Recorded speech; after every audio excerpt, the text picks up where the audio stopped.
My name is Sophie Pierre, and I'm the chairman of the board for the St. Eugene Resort. The St. Eugene Resort is built on the lands that at one point was the Kootenai Indian Residential School. The residential school operated from 1912 until 1970.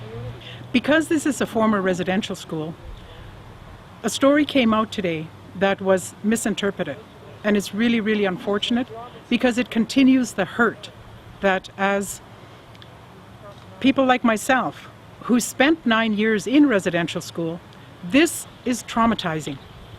And this whole misinterpretation of the information that we have has been very, very painful to deal with.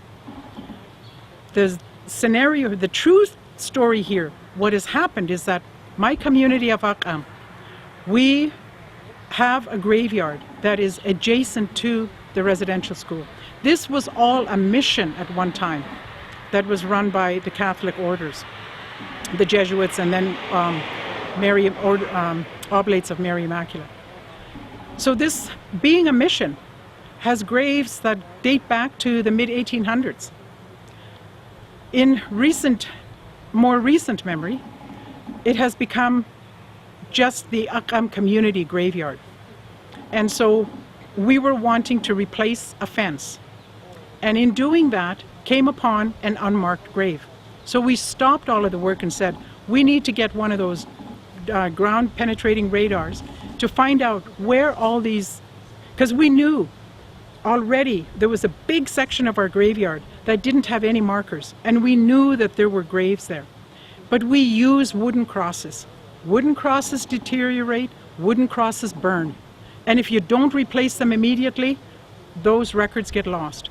So we knew that there was a large portion, but we didn't realize that just where the fence was, that there were more graves there. So we stopped all the work, brought in the GPR, they did their survey, identified 182 sites. Just a week ago Monday, the elders in our community, we were talking about, okay, now we know where these are. We want to make sure that we remember where these are. How are we going to mark them? We don't have the resources to put in nice, granite headstones.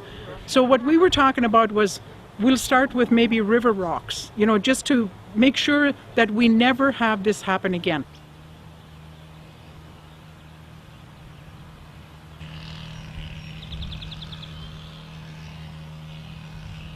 I think I can only give my take today as a Canadian citizen and as a guest to the territory. It's heartbreaking, and I think that many communities are reeling from the tragic news of what many people have known all along, right? And Canadians, I think, are just now coming to terms with the reality of what people have been trying to tell us. And all I can relate is how I'm feeling, and it's that many people are becoming woke to the reality of our history. And I think that we can't ignore it anymore. And I hope that Indigenous people just understand how loved they are and how respected and how we're all grieving together. And I know that words might feel cheap,